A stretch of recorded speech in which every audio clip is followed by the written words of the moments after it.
Hello, and welcome to Living Well, your show for information and inspiration to improve your health and wellness. My name is Karen Fabian, and I am your host, and thank you so much for watching. We have a special show planned for you today. We're going to be talking about issues of being a mother, and we're going to have a special guest on, Kristen Quinn, and we're going to share a little bit about her background in a minute. We're going to bring on a panel of moms, and we're going to be talking about different things that moms are talking about today. So we're going to talk about things around raising your children and juggling all the tasks involved with being responsible for other people while trying to keep your health as a priority. So even though this will be focused on moms, it really covers topics that we all are thinking about, which is how can we get it all done and keep our health and wellness on the top of our list as well. I'd like to thank the show's major sponsor, Yoga Reaches Out. Yoga Reaches Out is a wonderful nonprofit that uses money raised at yoga events around the country to support children's charities, including Children's Hospital here in Boston. And in fact, they have an event here in Massachusetts at Gillette Stadium in May, and you can sign up to participate in that by visiting their website, which is yogareachesout.org. And I'd also like to thank my friends at Zumiez Coffee in Charlestown. They're a huge supporter and sponsor of the show. They're at 221 Main Street in Charlestown, and please stop by for home-baked goods and really delicious breakfast and lunch and a great sense of community. If you're watching the show on BNN, thanks so much for watching.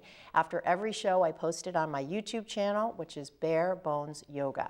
And as always, please send us your comments and your thoughts and any ideas you have for a topic we can cover on the show by tweeting me at BNN Living Well, hashtag Living Well BNN.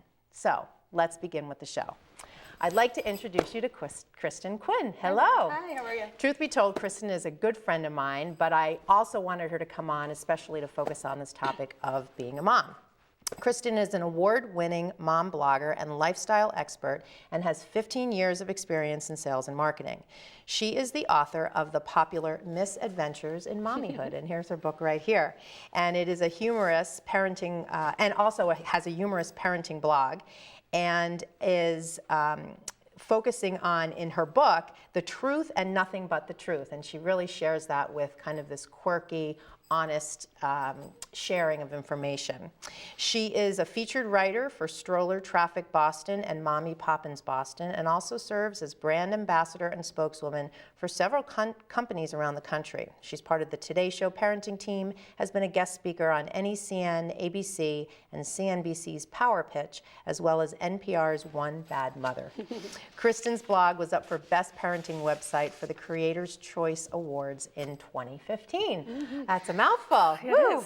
So you're kind of all over the place, which is, I think, a great place for us to start. So first, thanks for being on the show. Thanks for having me. Can you, it's such an interesting name, Misadventures in Mommyhood. Can you share a little bit about the genesis of your business and the book? Sure, absolutely. I actually, when I was first pregnant and after delivery with my daughter, who's now almost 5, I kept having all these thoughts. I was nursing her in the wee hours of the night, and I had a lot of funny thoughts, actually, and I wrote them all down on a scrap piece of paper, and that scrap piece of paper became my first blog post.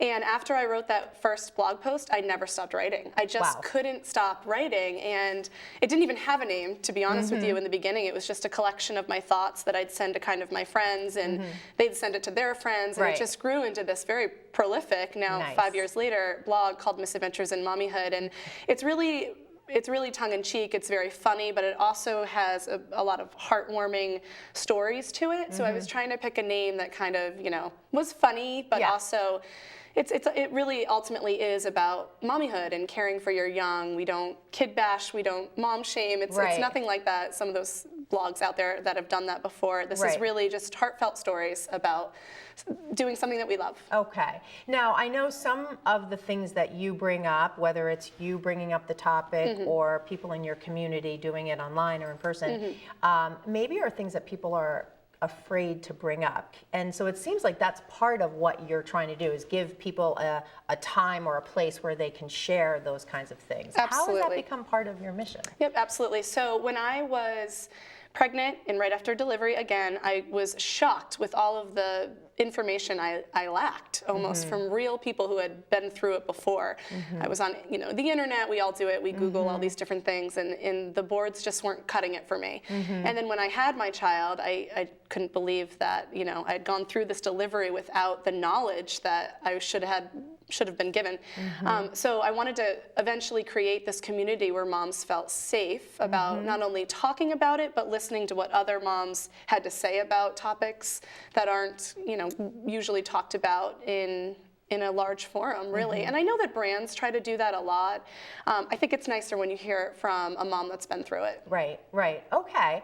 Well, what we're going to do now is, I know we've got a group of mothers that are going to come on, so we're going to take a quick break, and then we're going to bring the moms Great. on. So Perfect. stay Sounds tuned. good. We'll be right back with the panel.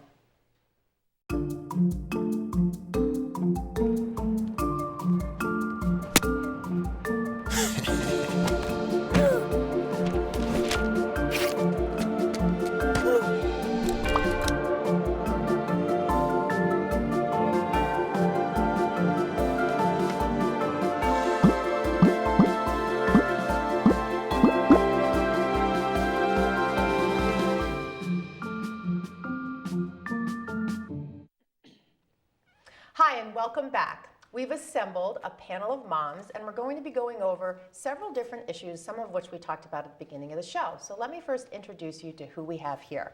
I'd like to first introduce you to Sasha Jacobs, and Sarah Davis, and Alethea Harney. Thank you for being here. Of course. So, Kristen, let's talk a little bit about the context within which these kinds of things come up on your blog. Sure. So weekly I host what's called the Misadventure Talks, and I do that so that women have a way to kind of look at what other women are talking about with topics that aren't normally discussed. So I really like to think of it as a bathtub discussion, if you will. It's like with your best friend, and you're out at a bar or something. It's those topics that you would discuss there and not so much maybe see online. So I like to, foster those conversations so that moms who haven't gone through it yet, they will have a chance to cultivate their own decision. And I just want to be clear that there are no wrong answers. Okay. And do you come up with these topics? I typically do.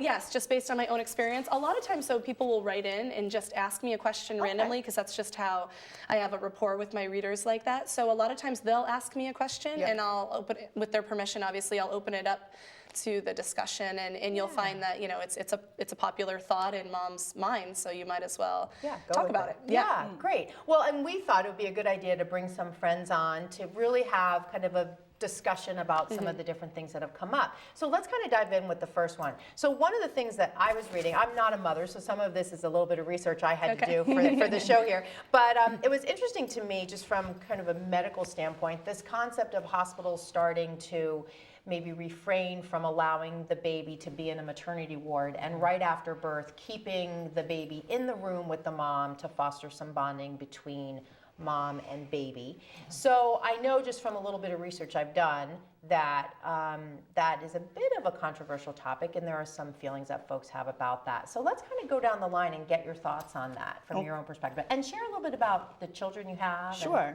So I have 4 children and 3 stepchildren. Okay, wow. And everybody lives with me. And so it's a nice, busy household. We have lots of fun. Okay, great. And so my youngest daughter is 6. And I did a combination nursery and in my room, typical sort of experience that I'd had before, and nursed. And I loved the nursery because I needed my rest, I needed a shower, I needed to cuddle my other kids, alone, a little bit of time with them alone.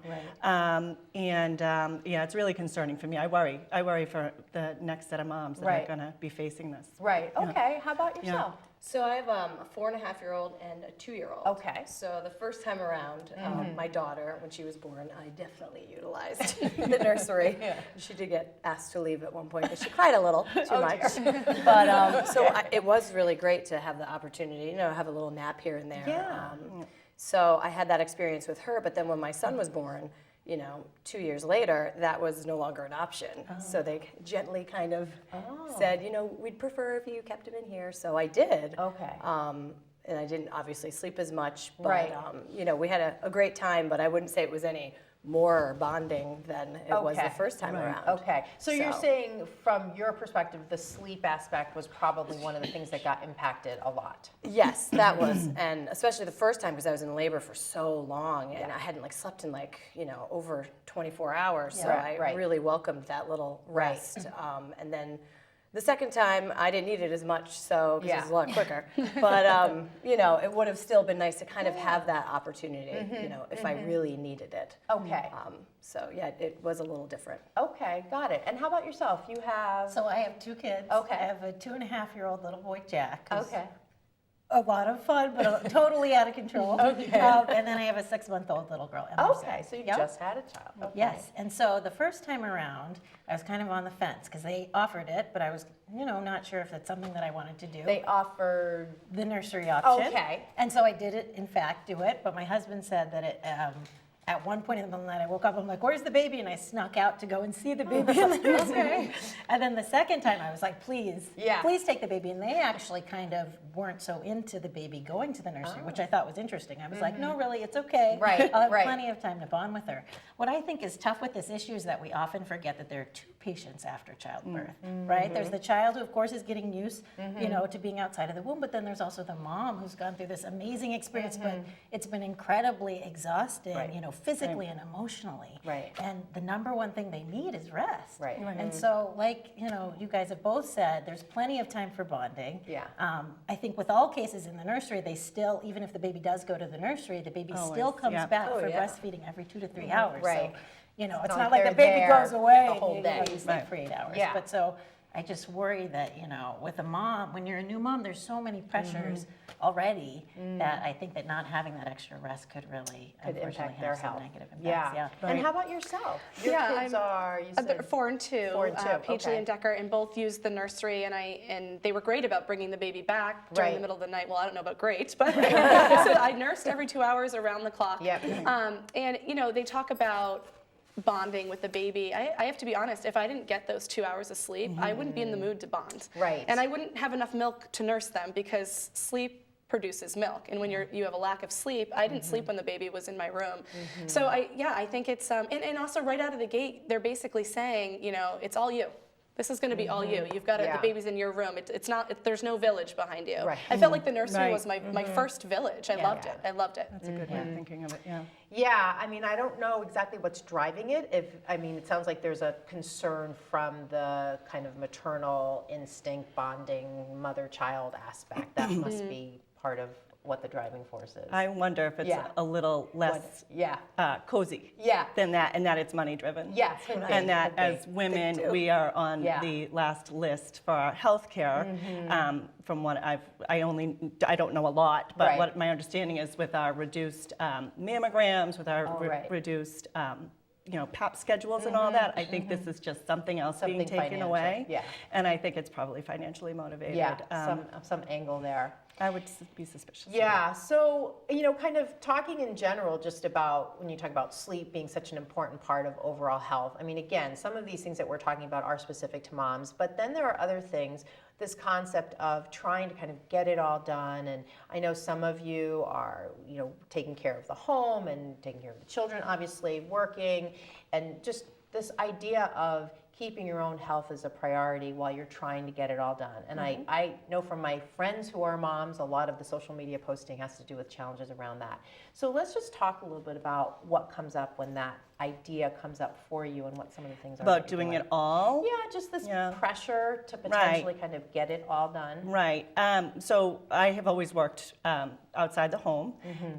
And part of my experience was that when I was at work, I had this feeling like I should be at home. Right. When I was at home, I had this feeling like I should be doing more work. And Right. it really, you are torn.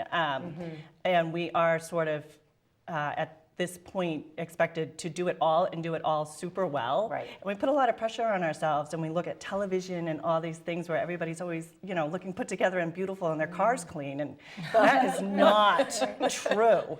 I walked around with a lollipop stuck to my elbow for an entire day, and Yeah. that's my reality, and it's all good stuff, but it's a lot of pressure. Right. Yeah. Right. Yeah. How about yourself? What kinds of things come up for you when we talk about this? So I just think it's really important important to have a lot of like people around you and like the support of like friends because it is so new when you first bring that baby home. I mean, Especially it's like the first one. Oh, Yeah. it's like something you've obviously never done before, you know? So like just to have friends around and family, or if you don't have family around, like my family is all out of state. So, you know, if you need to have help or get out, like you can hire somebody to help. And I ended up doing that, you know, here and there just to be able to like take myself out and like get things done, or like go out and clean my car by myself, which my husband will say I don't do often, or go exercise and not have to bring my children because, you know, that was a part of me that I really needed to keep up with because it helps me stay, you know, sane, Yeah. so to speak. Okay, great. How about yourself? So yeah, I think definitely going down the same line, I think what's important there is really having a partner who's going to support you, right. but then also know that mommy needs time to recover as well. You know, my husband oftentimes on Saturday mornings will say, okay, let's let mommy sleep. And granted, when you go downstairs, daddy might be watching TV with the little ones, which might not be your ideal, you know, Saturday morning activity, but I think that someone who can support you and allow to give you that time to relax and understands that and all the pressures that you're facing, I think is super important. Right. And yourself? Yeah, I agree with what everybody's saying, Yeah. and it's, you know, I've carved out a schedule where I can work part-time, which is perfect, I think, for me, but the grass is always greener. There's some challenges that come with that as well, and feeling like you're never done. I think moms in general feel like they're never done. Some of the things that I say on my blog are tips about just ways to get your life a little bit more organized. Definitely calling in the troops, calling in the village. Right. Just a simple thing like putting an elliptical in your basement. You know, when the child's napping, sneak in 15, 20 minutes. You'll feel so much better. Use a crock pot. The crock pot will be your best friend. Throw all the food there in the morning. You're not scrambling to, you know, come out with this meal at the end of the day. So there's just little things that you can kind of do to make it easier. But I want everybody to know if someone's making it look easy, that's good for them, but it's not easy. Right. And certainly when we look at social media, regardless whether it's a mom issue or exercising or anything, it does put pressure on us all, I think, to think that everything is perfect because of what we see image-wise. And certainly for moms, I think, or anybody really, that can add to the pressure And that's as well. one of the main reasons I started my blog, is Yeah. just to kind of bring those things into light. Like, Yeah. I have all the means necessary to make it look or be easy, and it's still not easy. You Yeah. know, everybody struggles every day. So I like the story about the lollipop being. Oh, yeah, still- stickers I see everywhere, my feet say I'm still in sweatpants that I've been in since this morning. Yeah, I haven't for brushed my sure. teeth, Yeah. and you know. So you know, we've talked a little bit about, and you mentioned getting help and the partner support. Are there any resources? I know in Charlestown there's the Charlestown Mothers Association. So are there other, you know, village type supports that you use? You know, maybe just informal networking with other moms in your neighborhood, that I think kind of more thing? so now than ever. I mean, Sasha could probably speak to this just because you have the youngest child. But I think just lately there's been a surge of, you know, the urban sitters or the groups, not just Charlestown. There's mom groups, you know, in the town that we live Everywhere, in and yeah. everywhere really. We join play groups. So I do think that that's been a shift within the last even 5 years. You know, when my first was born, I think there's that need is definitely more prevalent or being made, you know, more known. More so. public.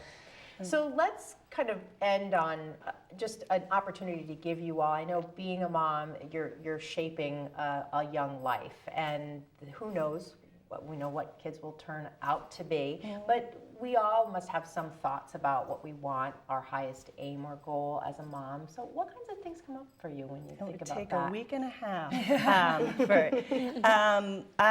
For you know, it's funny. I have boys and girls, Yeah. and my girls, I always want them to be empowered. Yeah. And I really try to influence that the best I can. And the boys, I want them to be good people. Yeah. And happy in their life. Great. Great. How about yourself, Sarah? Basically, kind of along the same lines. Yeah. I would love to raise my kids to be very independent, loving people, you know, that go on to follow their dreams and, Yeah. you know, do wonderful things. That's great. That's great. And Yourself? kind of along the same Yeah, lines, you know, yeah. if we can inspire our kids to be kind, thoughtful, generous people, then I think, you know, we've all kind of succeeded. My little guy, I had his parent-teacher conference, which was so funny at 2.5 we have. Yeah.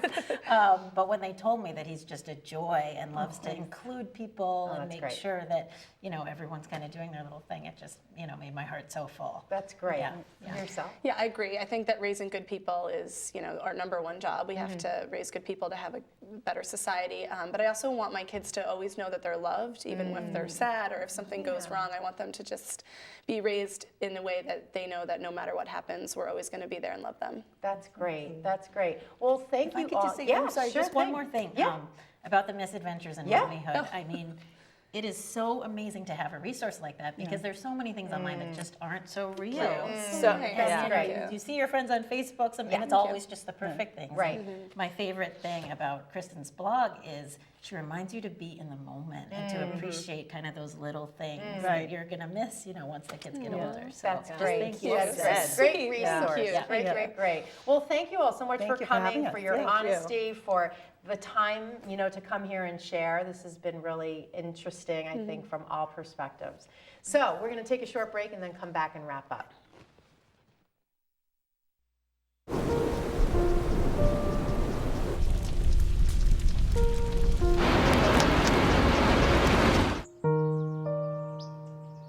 Don't wait. Communicate. Make your emergency plan today. Well, thank you so much for watching our show today. Remember, after every show, I post it on my YouTube channel, Bare Bones Yoga, so you can catch the show there as well. And please visit Kristen's website to pick up her great book. Her website is Misadventures in Mommyhood. And I'd also like to invite you to sign up for my yoga trip to Mexico in May. You can catch more information about that on my website, barebonesyoga.com. And remember, I'd love to hear from you. I'd love to hear about ideas you have about the show, topics you'd like us to cover. Please go on Twitter and send me a note using the hashtag LivingWellBNN. Between now and our next show, live well.